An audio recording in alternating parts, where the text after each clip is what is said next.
大家好，我是 Anthony， 欢迎回到我的频道。在过去的2期视频里，我们一直在讨论伊朗和霍梅尼，尤其是讨论什叶派的那种受害者叙事是如何被转化为一种强大的政治力量的。这期视频，我想和大家把这个话题再深挖一层，聊一个普遍存在的问题：为什么牺牲和受难会让人如此着迷，以及为什么那些追求最纯洁的道德的人往往做出最残忍的事情。我想先从《水浒传》开始聊起。我们知道，《水浒传》作为一部带有游民色彩的小说，真实地反映了宋明以来中国社会那些最穷苦，同时又脱离秩序的游民的精神面貌，而李逵则是这种精神的典型代表。他给大多数读者留下的印象，就是这个人直率、简单、豪爽，那这也是作者自己的价值观。比如书里有这样的一句话：留得李逵双辅在，世间直气上能伸。这显然是对李逵道德观的高度评价。然而他的道德观也是相当可怕的。比如原著里有一个情节是狄太公向李逵求助，说自己的女儿房中闹鬼。李逵前去抓鬼，最后发现原来是女儿和相好私通，于是李逵先将男人杀了，然后不解气，又将狄太公女儿也杀了，还说这等阉杂婆娘要你何用。在整个过程中，李逵没有任何犹豫，没有任何挣扎，他真诚地认为自己是在做一件正确的事，通奸是不洁的，是肮脏的，必须从肉体上消灭。他甚至觉得狄太公应该感谢他。在小说的叙事里，这件事被当作李逵豪爽的又一个证明，而非一个残暴的行为。这种对纯洁的极端追求，往往有一种道德上的感召力和吸引力。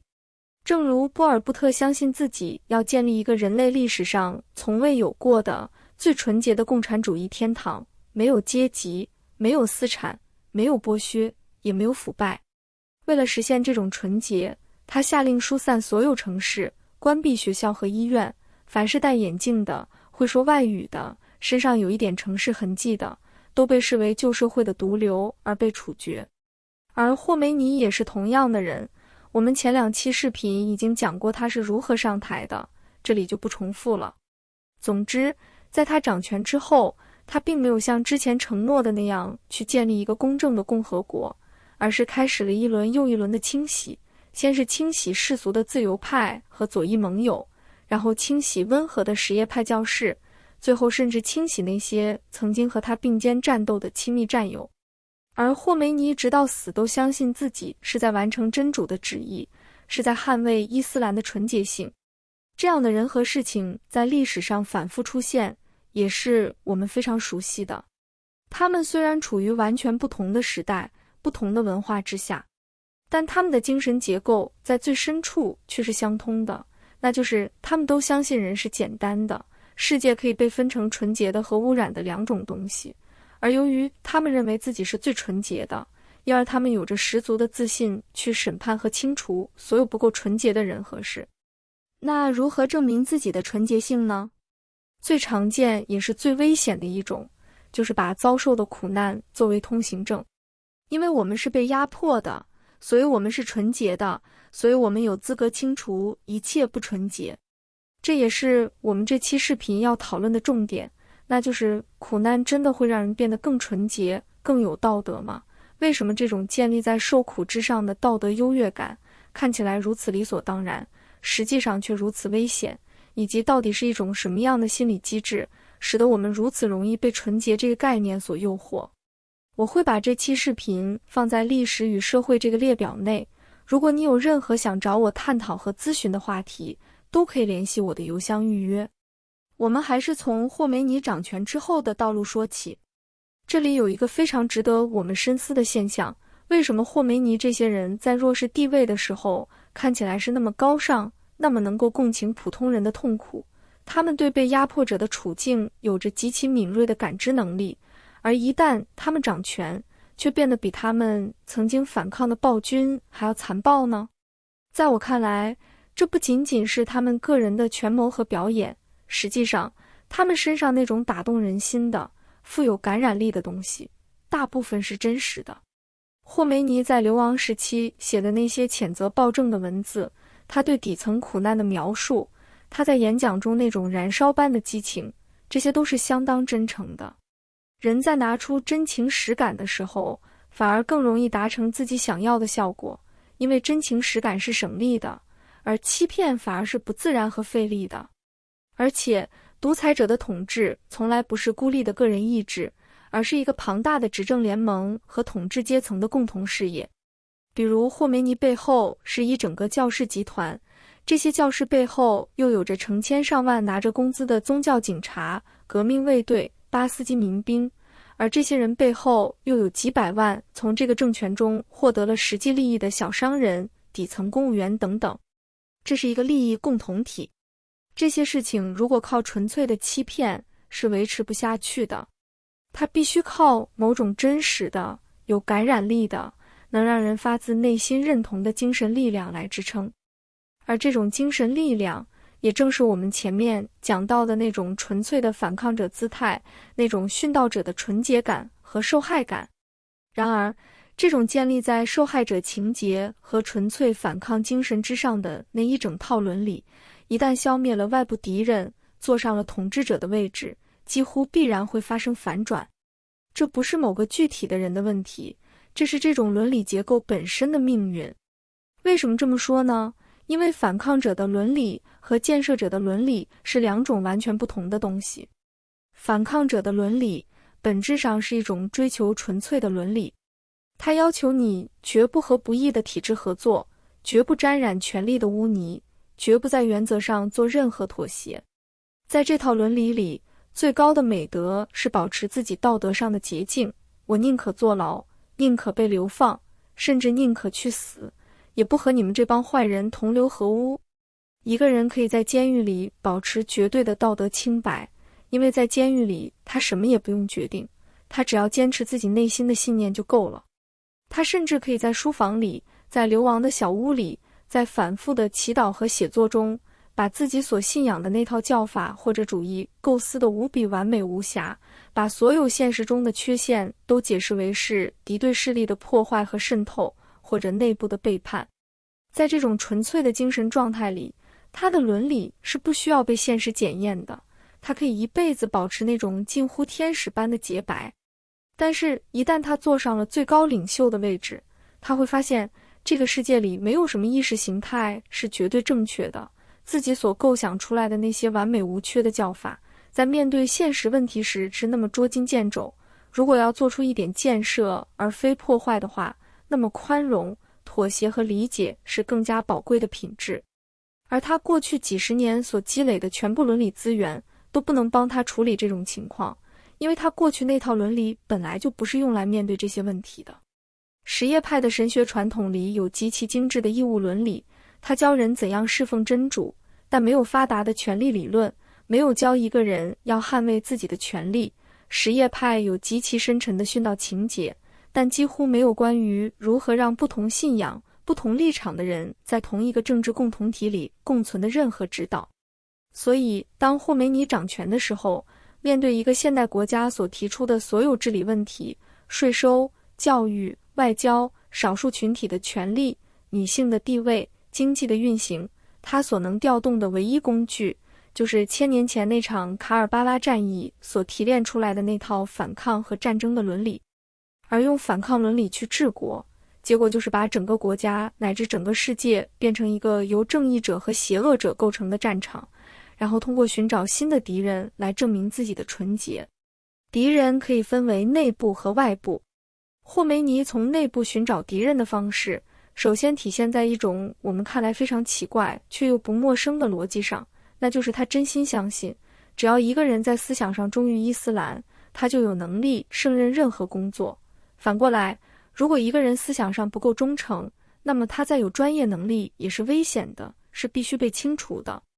在霍梅尼掌权之后的伊朗，选拔官员的第一标准不是专业能力，而是政治忠诚。一个不懂经济的教士可以指导中央银行的政策，一个没受过军事训练的革命卫队成员可以迅速升职，一个对教育学一无所知的宗教学者可以决定整个国家的教育体系。他成立了一大堆平行机构，用忠诚的神职人员接管技术官僚。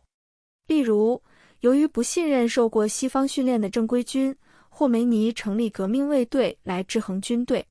在司法领域，神职人员接管了原来的司法部，保留了革命法庭。革命法庭可以不受世俗法律掣肘，能以迅速且严厉的手段惩罚那些真主的敌人。在治安方面，神权政府成立革命委员会，以对抗原来的政府和警察体系。同时，在各武装部队、警察和宪兵部队设立政治意识形态局。1983年，时任总统哈梅内伊宣布，政治意识形态局是伊斯兰共和国不可或缺的基石。这些神职人员就是为了监督和监视原先那些军官和政府雇员的忠诚度。我们一般会承认这个世界有不同的专业领域，经济问题需要经济学，医学问题需要医学，工程问题需要工程学，这些领域有自己内在的逻辑，不是靠虔诚和正义就能解决一切的。然而，霍梅尼政府对于现代社会的管理毫无概念，他们天真的以为只要统治者是公正的，社会就会自然运转。在他们看来，一个国家之所以会有问题，根本原因都是因为这个国家偏离了真主的道路。只要回到真主的道路，这些问题就会自然消解。当然，我们说这也是反抗者伦理的必然延伸。霍梅尼这一辈子反抗的是巴列维国王和他身边那一整套由专家、技术官僚、受过西方教育的精英所主导的世俗体制。在霍梅尼的眼里，这些人不是中立的专业人士，而是西方化的、被腐蚀的危险存在。专业知识在他的叙事里，从来就不是一种中性的、可以被借用的工具，而是需要被清除的污染源。而霍梅尼对外寻找敌人的方式和对内是完全一致的。他无法把外交理解为一种基于现实利益的、需要灵活和妥协的专业。在他眼里，外交也是一场正义和邪恶的宇宙级对决，任何形式的协商和退让都意味着对真主的背叛。最典型的例子就是1979年爆发的美国大使馆人质危机。当时一群激进的伊朗学生冲进美国驻德黑兰大使馆，扣押了几十名美国外交官。霍梅尼不仅没有制止，反而公开支持，把这件事称为第二次革命。这场危机让伊朗在全世界面前变成了一个不可理喻的国家，同时也彻底关上了伊朗与西方世界之间的大门。然而在霍梅尼看来，激化冲突能让群众们已经开始降温的革命激情被重新点燃，同时也可以让霍梅尼继续扮演那个永恒的反抗者角色。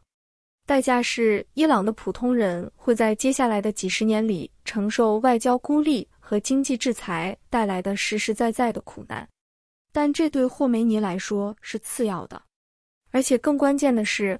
这件事还顺便帮他完成了对内的又一轮清洗。当时的伊朗其实还有一个由巴扎尔干领导的温和派政府，这个政府主张通过外交手段尽快释放人质，恢复伊朗的国际形象。但霍梅尼的做法等于直接告诉国内所有人，任何主张和美国谈判的人都是软弱的、背叛革命的。但霍梅尼的对外姿态还不止于此，他不仅满足于和美国对抗，更要和全世界对抗。他主张不要东方，不要西方，只要伊斯兰。这不仅仅是一句口号，霍梅尼一生热衷于输出革命，他要让全世界所有受压迫的穆斯林都按照伊朗的方式起来推翻自己的政府，建立伊斯兰共和国。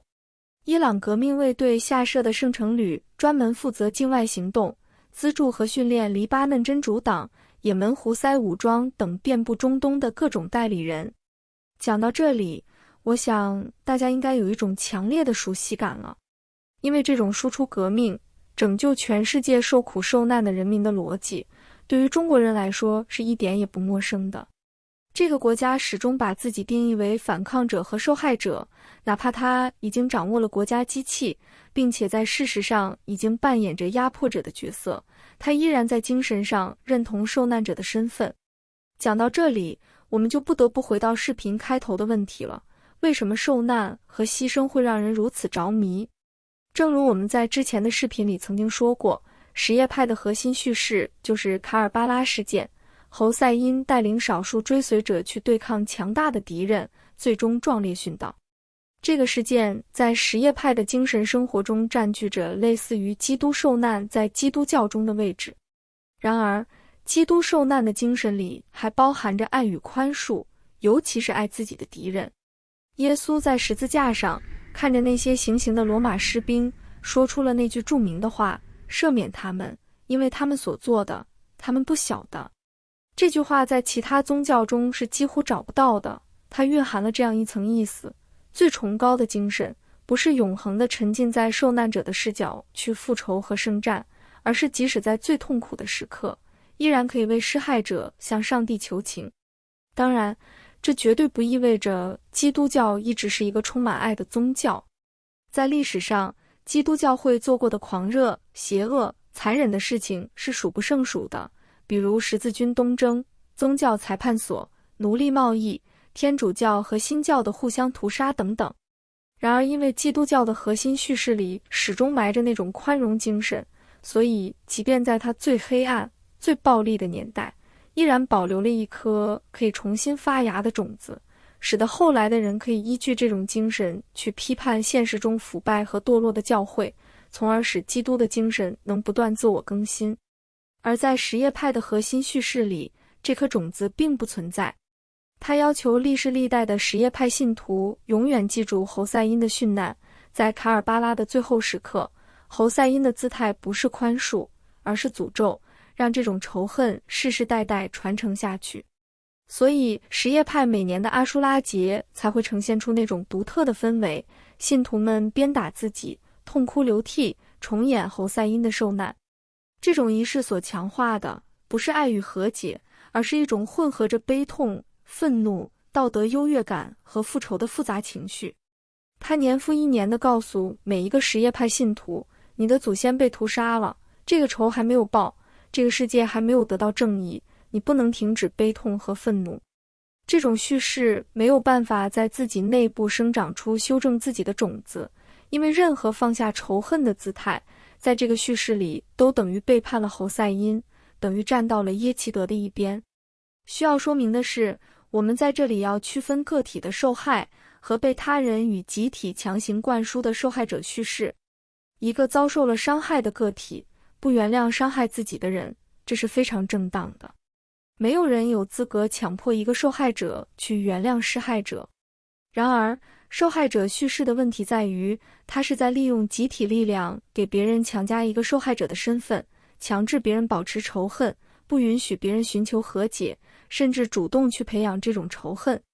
正如我们之前的视频所说，许多国家的政治动员中，那些国仇家恨很大程度上是被灌输和培养出来的，而恰恰不是个体真实经历的创伤。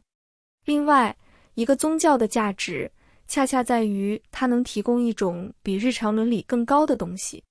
假如一个宗教只是教人以牙还牙，我们的祖先被打了，所以我们也要打回去，那它和普通的部落复仇文化也就没有任何区别。人类要走出这种身份是不容易的。一个普通人在面对自己的苦难时，会本能地想要把它包装成我是正义的。这是人类心灵在面对痛苦时的一种深层的诱惑。人类最难以忍受的不是痛苦本身，而是无意义的痛苦。这是弗兰克尔在纳粹集中营里的领悟。一个人可以承受令人难以想象的苦难，只要这个苦难能够被嵌入某种意义框架里，我是为了信仰才受苦，我是为了未来才受苦。但一旦苦难失去意义，变成纯粹随机的、无缘无故的，人的心灵就会迅速崩溃。因此，我们每个人都会不惜一切代价地追问苦难的意义。健康的意义是指向自身的，也就是将痛苦转化为自我成长的能量，转化为对自己生命的重新理解。它也不会要求所有人都认同这份意义。而不健康的意义则是指向外界的，也就是把痛苦转化为道德上的指控，转化为对加害者的永恒审判，然后让自己永远处在被亏欠的位置上。与此同时，它还带有公共性和强制性，任何不认同这个叙事的人都是潜在的叛徒和敌人。比如一个沉浸在中国百年国耻叙事的人，就无法接受他人对那段历史的其他观点。健康的意义是引领我们走出痛苦的，哪怕这个过程需要20年，但它的方向是清晰的。而不健康的意义则是让我们永远停留在伤口之中，永远不要愈合，甚至会通过反复制造伤口的方式来保持对苦难的忠诚。当受苦和正义在一个人的心里被反复捆绑在一起之后，人们逐渐觉得只有通过受苦才能证明自己的正义。这的确是一个有吸引力的叙事，它可以在最黑暗的处境里让人保持精神不崩溃。然而，如果有一天他突然不再受害了，他反而会感到一种深刻的精神空虚，因为他失去了证明自己的最方便的方式。这就是为什么有些人在脱离了真实的苦难之后，反而会主动去寻找新的迫害者。今天的视频就先聊到这里吧。如果你有任何的困惑和问题想和我交流，直接联系我的邮箱就好。比如你希望和我讨论某篇文章、某段话、某个视频、某种社会现象，或者你的日记，都可以提前把相关的文本发给我，我会在正式交流之前读完。或者你希望和我讨论你的人生经历、困惑和情感，都是可以的。如果你对隐私性、安全性、付款和通讯方式有任何疑问，也请及时告诉我。如果你无法付费或无法加入会员，也请联系我，我会提供其他方式。详情请参考这张图片。我会把这期视频放在历史与社会这个列表内，同时也推荐大家去看我这个列表内的其他视频。感谢大家的收看，再见。